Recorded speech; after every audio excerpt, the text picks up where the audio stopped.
Hello বন্ধুরা, খেলার সন্দেশ চ্যানেলে আপনাদের সকলকে স্বাগত জানাই। বন্ধুরা, আজকের ভিডিওটি মূলত হতে চলেছে ইন্ডিয়ার টি-20 বিশ্বকাপ জয় নিয়ে, এবং অনেক অনেক ভালো ভালো খবর রয়েছে এবং তার সঙ্গে রয়েছে দু একটা খারাপ খবর, সেটিও নিয়ে আলোচনা করব। সেগুলি বিষয়েও আপনারা যদি ভারতীয় ক্রিকেটের ফ্যান হয়ে থাকেন অবশ্যই একটি লাইক দিয়ে ভিডিওটি দেখতে থাকুন।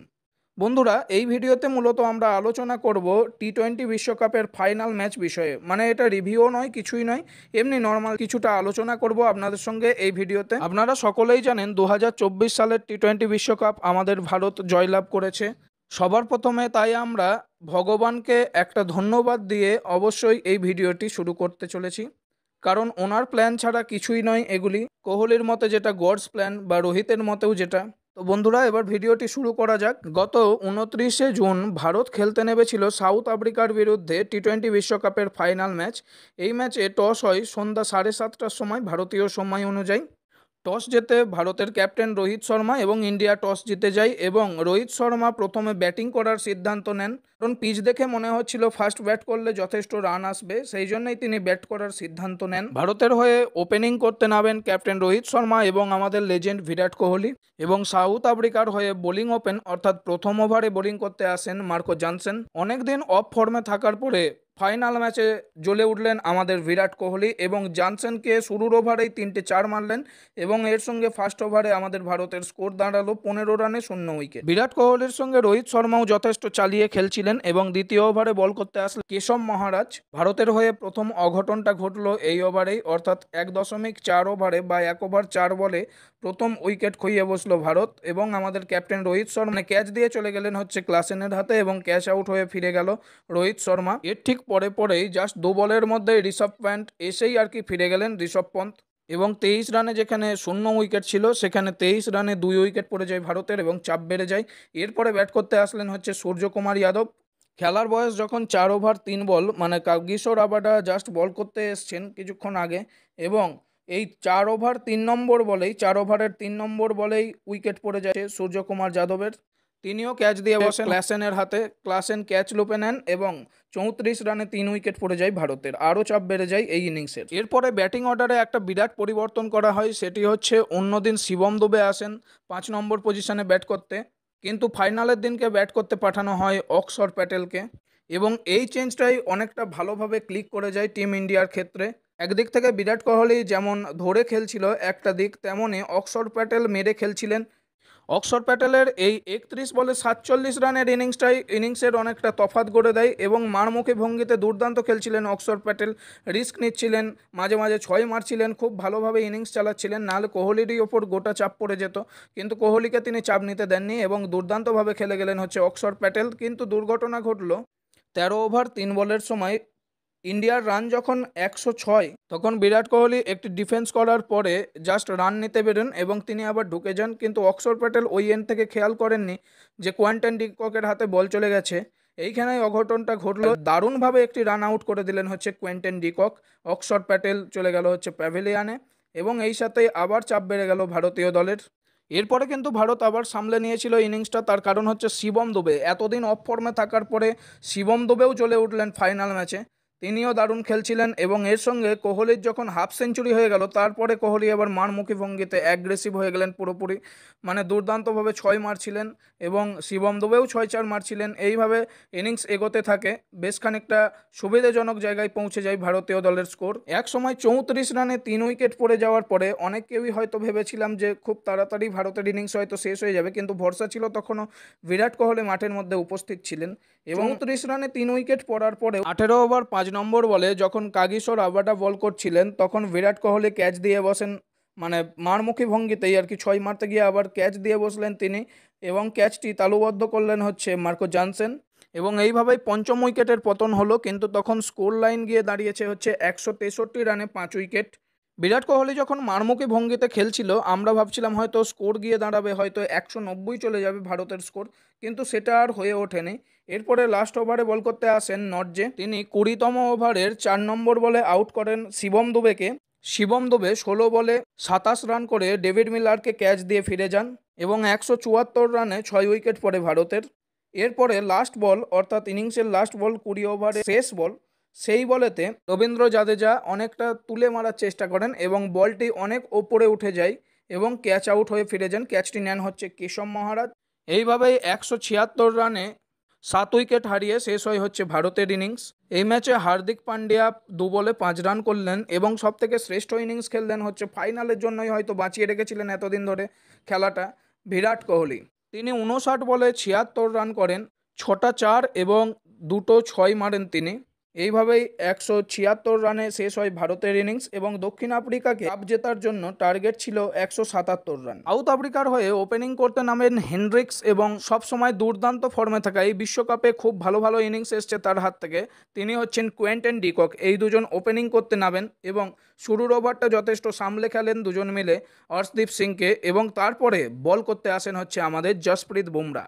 দ্বিতীয় ওভারের 3 নম্বর বলেই আউট করে ফিরিয়ে দেন হচ্ছে, মানে একদম বোল্ড আউট করে ফিরিয়ে দেন হচ্ছে জসপ্রীত বুমরা হেনড্রিক্সকে। হেনড্রিক্স যখন আউট হন তখন স্কোর লাইন ছিল সাউথ আফ্রিকার 7 রানে 1 উইকেট। এর পরের ওভার বল করতে আসেন হচ্ছে অর্শদীপ সিং এবং ব্যাট করতে নামেন ফার্স্ট ডাউনে অ্যাডাম মার্কারাম, অর্থাৎ তিনি ক্যাপ্টেন সাউথ আফ্রিকার। ক্যাপ্টেন মার্কারাম আসেন ব্যাট করতে, মাত্র 4 রান করে তিনিও ফিরে চলে যান ঋষভ পন্তের হাতে ক্যাচ দিয়ে, অর্থাৎ 3 নম্বর ওভারের 3 নম্বর বলে, অর্থাৎ 2 ওভার 3 বলে তিনি আউট হয়ে চলে যান। এবং সেই সময় মার্কারাম যখন আউট হন তখন টিমের স্কোর ছিল 12 রানে 2 উইকেট। এই সময় থেকেই ইন্ডিয়ার সমস্ত সমর্থকরা হয়তো প্রায় অলমোস্ট 90% সমর্থকরা ভাবতে শুরু করেছিল এবার ম্যাচ এক পেসে হবে, কিন্তু সেই আশায় জল সাউথ আফ্রিকার কোয়েন্টন ডিকক এবং স্টাবস এই দুজন মিলে এই অবস্থা থেকে ইনিংসটা অনেক দূর এগিয়ে নিয়ে চলতে থাকেন এবং প্রায় অলমোস্ট 8-9 করে রান উঠতে থাকছিল এই ওভারগুলোতেই। এরপরে 9 নম্বর ওভারটিতে বল করতে আসে ফাইনালে দুর্দান্ত ব্যাটিং করা আকসার প্যাটেল, তিনি আসেন বল করতে এবং 8 ওভার 5 বলে তখন পুরো বোল্ড আউট করে দেন হচ্ছে স্টাবসকে অক্সর প্যাটেল। স্টাবস যখন আউট হয়ে ফিরে যান তখন সাউথ আফ্রিকার স্কোর ছিল 70 রানে 3 উইকেট, অর্থাৎ অনেকটা ভালো জায়গায় এনে ফেলেছিলেন দুজন মিলে ব্যাট করতে করতে। এরপরে আসেন বিখ্যাত ব্যাটসম্যান ক্লাসেন, হেনরিক ক্লাসেন, তিনি আসেন ব্যাট করতে এবং এই সময়গুলো মিডিল ওভারেতে বল করছিল আমাদের 2 স্পিনার কুলদীপ যাদব এবং অক্সর প্যাটেল এবং দুজনকেই মেরে ছাতু করে দিচ্ছিলেন হেনরিক ক্লাসেন এবং কোয়েন্টন ডিককও যথেষ্ট ভালো ব্যাটিং করছিলেন, একদিক থেকে দুর্দান্তভাবে ধরে খেলছিলেন এবং রানের গতিও পড়তে দেননি তিনি। এর সঙ্গে ক্লাসেন তো আছেনই, দারুণ খেলছিলেন হেনরিক ক্লাসেন। এইরকমভাবেই যখন রানের গতি অনেকটা উঠছিল সাউথ আফ্রিকার ক্ষেত্রে তখন বল করতে আনেন রোহিত শর্মা অর্শদীপ সিংকে। 13 নম্বর ওভারে বল করতে আসেন অর্শদীপ সিং এবং ফার্স্টে এসেই আর কি ছক্কা খেয়ে যান কোয়েন্টন ডিককের কাছে এবং তারপরে আর একটা ফিল্ডার দাঁড় করানো হয় ওই যেই জায়গাটা দিয়ে ছক্কা হয়েছে সেইখানেই, কুলদীপ যাদবকে রাখা হয় ওইখানে ফিল্ডিংয়ে। 12 ওভারের 3 নম্বর বলটিতে দারুণভাবে ক্যাচ আউট করে কুলদীপ যাদব অর্শদীপ সিংয়ের বলে কোয়েন্টন ডিকক আউট হয়ে ফিরে যান। এই সময় সাউথ আফ্রিকার রান ছিল 106 রানে 4 উইকেট। কোয়েন্টন ডিকক আউট হওয়ার পরে কিছুটা স্বস্তি ফিরলেও কিন্তু অস্বস্তির কারণ হয়ে দাঁড়িয়েছিল ডেভিড মিলার এবং হেনরি ক্লাসেন, বিশেষ করে ক্লাসেন। এরপরে একদম ঝোড়ো ব্যাটিং তাণ্ডব শুরু করলেন হেনরি ক্লাসেন। কুলদীপ যাদব এবং অক্সর প্যাটেল দুজনেই খুব মার খেলেন এই ওভারগুলোতে এবং অক্সর প্যাটেলের একটা ওভারেতে রান উঠে গেল হচ্ছে 24 রান নিয়েছিলেন হেনরি ক্লাসেন, দুর্দান্ত খেলছিলেন, 3টে 6 এবং একটা 4 হয়েছে ওই ওভারটিতে এবং একসময় সাউথ আফ্রিকাকে ফাইনাল ম্যাচ জেতার জন্য দরকার ছিল মাত্র 30 বলে 30 রান। সেই জায়গা থেকে হয়তো অনেক আশাহত হয়ে গিয়েছিলেন আপনারা, আমিও বেশ কিছুটা আশাহত হয়ে গিয়েছিলাম এই স্কোর দেখার পরে। এই সময়তে রোহিত শর্মার ক্যাপ্টেন্সি নিয়েও বেশ কিছুটা প্রশ্নচিহ্ন থেকে যাচ্ছিল, কারণ যেই পিচেতে স্পিনাররা সাহায্য পাচ্ছে না এবং হার্দিক পান্ডিয়ার এখনও 3টে ওভার বাকি আছে, তো কেন নয় হার্দিক পান্ডিয়া, স্পিনার দিয়ে কেন এতগুলো ওভার, তা সেটাই অনেকটা প্রশ্নচিহ্ন থেকে যাচ্ছিল। হারলে হয়তো অনেকটাই কথা হতো এইসব বিষয় নিয়ে, তো যাই হোক যেটা হয়েছে ভালোর জন্যই হয়েছে। পরে রোহিত শর্মা বল করতে আনেন হচ্ছে জসপ্রীত বুমরাকে, অর্থাৎ দলের সেরা অস্ত্র, একদম ব্রহ্মাস্ত্র প্রয়োগ করেন তিনি, অর্থাৎ জসপ্রীত বুমরাকে আনেন বল করতে। সেই যেখানেতে 30 বলে 30 রান দরকার ছিল এবং ক্লাসেন মেরে ছাতু করে দিচ্ছিল, সেই জায়গায় সেই ওভারটাই মাত্র 4 রান ওঠে, মাত্র 4 run. Klaasen of the defence করছিল, ক্লাসেন আর মিলার দুজন মিলে ডিফেন্স করার চেষ্টা করছিল, যা হোক করে বুমরার ওভার বের করে দেওয়ার চেষ্টা করছিল। এরপরের ওভারে অর্থাৎ যখন 24 বলে 26 রান দরকার সেই সময় বল করতে আসে হার্দিক পান্ডিয়া। সাউথ আফ্রিকার যখন স্কোর 151 রান তখনই অঘটনটা ঘটে, পঞ্চম উইকেট পড়ে যায় সাউথ আফ্রিকার, হেনরি ক্লাসেন আউট হয়ে চলে যান। অফ স্ট্যাম্পের বাইরে বল ছিল, খোঁচা মারতে গিয়ে আর কি আউট হয়ে চলে যান, ঋষভ পন্তের হাতে ক্যাচ দিয়ে বসেন হেনরি ক্লাসেন আউট হওয়ার পরে কিছুটা স্বস্তি ফিরলেও কিন্তু আরেকটা চিন্তার কারণ ছিল ডেভিড মিলার, অন্যতম ভয়ঙ্কর প্লেয়ার অর্থাৎ কিলার মিলার। ক্লাসেন আউট হওয়ার পরে আর মাত্র 4 রান হয় ওই ওভারটিতে এবং 22 রান দরকার ছিল তখন 18 বলে। এই সময় রোহিত শর্মা বল করতে আনেন আবার আমাদের সেরা অস্ত্র বুমরাকে। এই সময় ব্যাট করছিলেন জনসন এবং ডেভিড মিলার। 18তম ওভারের 4 নম্বর বলে অর্থাৎ 17 ওভার 4 বলে জনসনকে আউট করেন জসপ্রীত বুমরা, পুরো বোল্ড করে দেন। দুর্দান্ত একটি বল রেখেছিলেন। সাউথ আফ্রিকার ষষ্ঠ উইকেটের পতন ঘটে। এরপরের ওভারটিতে বল করতে আসেন অর্শদীপ সিং, তিনিও যথেষ্ট ভালো বোলিং করে চলে যান।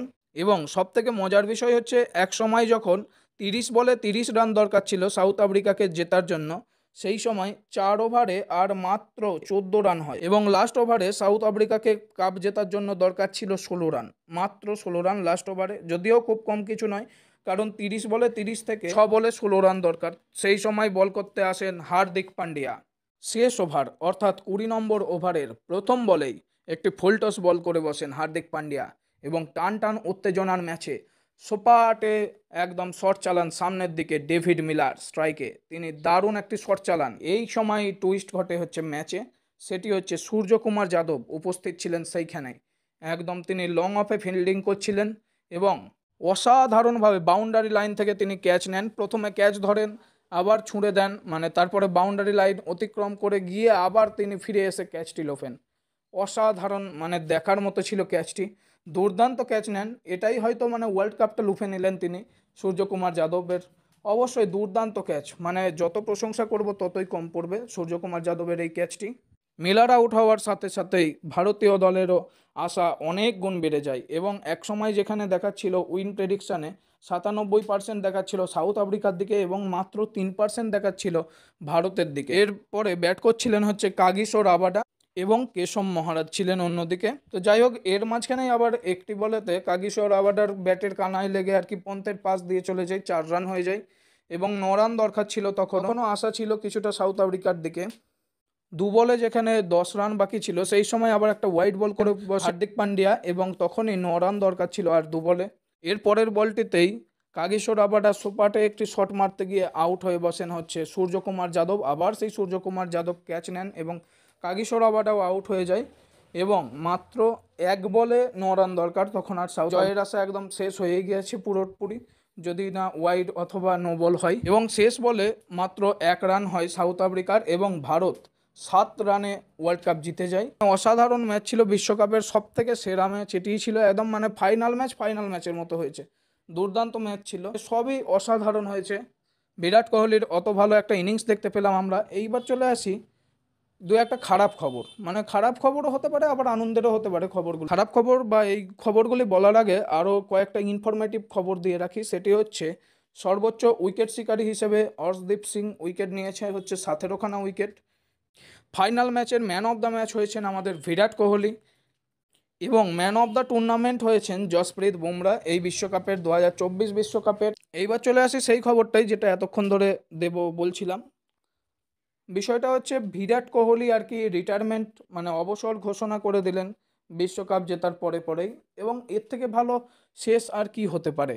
মানে বিশ্বকাপের ফাইনাল ম্যাচে ম্যান অফ দ্য ম্যাচ দিয়ে শেষ করে তিনি রিটায়ারমেন্ট ঘোষণা করছেন, এটা তো দারুণ জিনিস। এর সঙ্গেই রোহিত শর্মাও রিটায়ারমেন্ট ঘোষণা করে দিলেন টি-20 থেকে এবং বিরাট কোহলি, রোহিত শর্মা এর সাথে সাথে বিশ্বকাপ জেতার পরের দিন রিটায়ারমেন্ট ঘোষণা করলেন রবীন্দ্র জাদেজা এবং আমাদের কোচ রাহুল দ্রাবিড়কেও আর দেখা যাবে না ভারতীয় দলে, কারণ আমাদের আরেক লেজেন্ড আসছেন, তিনি হচ্ছেন গৌতম গম্ভীর আসছেন। এরপরে তিনিই দায়িত্ব সামলাবেন ভারতীয় দলের কোচের। তো যাই হোক, রাহুল দ্রাবিড়েরও একটা বিশ্বকাপ পাওয়া উচিত ছিল অবশ্যই। মানে এগুলো দারুণ খবর আর কি, একদিক থেকে খুব ভালোও লাগছে আবার একদিক থেকে খারাপ তো লাগছেই, মানে ভারাক্রান্তও হয়ে যাচ্ছে মন, কেননা এই প্লেয়ারগুলোকে আর টি-20তে আমরা দেখতে পাবো না অথবা রাহুল দ্রাবিড়কে আর ভারতীয় দলের ডাগ আউটে বসে দেখতে পাওয়া যাবে না। যাই হোক, শেষ ভালো যার সব ভালো তার অবশ্যই, কেননা এত বছরের সাম্মোচন হলো ভারতীয় দলের। 2007-এর পরে আর টি-20 বিশ্বকাপ পায়নি ভারতীয় দল, অর্থাৎ 17 বছর হয়ে গেল। 17 বছর পরে টি-20 বিশ্বকাপ পেল এবং লাস্ট বিশ্বকাপ পেয়েছিল ভারতীয় দল 2011 সালের ওডিআই ওয়ার্ল্ড কাপ। তা সেটিরও প্রায় 13 বছর হয়ে গেল, 13 বছর পরে বিশ্বকাপ পেল এবং আইসিসির কোনো ট্রফি পায়নি ভারতীয় দল প্রায়, সেটাও 11 বছর হয়ে গেল, কারণ চ্যাম্পিয়ন্স ট্রফি লাস্ট জিতেছিল 2013 সালে। 2021 সালের আমরা টেস্ট চ্যাম্পিয়নশিপের ফাইনালে উঠেছিলাম, কিন্তু তাতেও নিউজিল্যান্ডের বিরুদ্ধে হেরে গিয়েছিল আমাদের দল। এবং 2023 সালে আবার ওয়ার্ল্ড টেস্ট চ্যাম্পিয়নশিপের ফাইনালে উঠি, তাতেও অস্ট্রেলিয়ার কাছে হারতে হয়। এবং সবথেকে বড় আশা যেটা ছিল সেটি হচ্ছে 2023 বিশ্বকাপের ওডিআই ওয়ার্ল্ড কাপের ফাইনালে উঠেও আমরা হেরে যাই। অবশেষে সাবমোচন হলো ভারতীয় দলের। অনেক দিন ধরে কোনো ট্রফি পাচ্ছিল না ভারতীয় দল। শেষ ভালো, সব ভালো অবশ্যই, কারণ কোহলি, রোহিত, জাদেজা, আমাদের রাহুল দ্রাবিড় স্যার, এরা সকলেই বিশ্বকাপ জিতে শেষ করলেন তাদের কেরিয়ারটা। যদি বিরাট কোহলি, রোহিত শর্মা আমাদের এবং জাদেজা এনাদের টেস্টে এবং ওয়ানডেতে অবশ্যই আমরা দেখতে পাবো, কিন্তু রাহুল দ্রাবিড় স্যারকে আর আমরা দেখতে পাবো না কোনোদিনই ডাগ আউটে।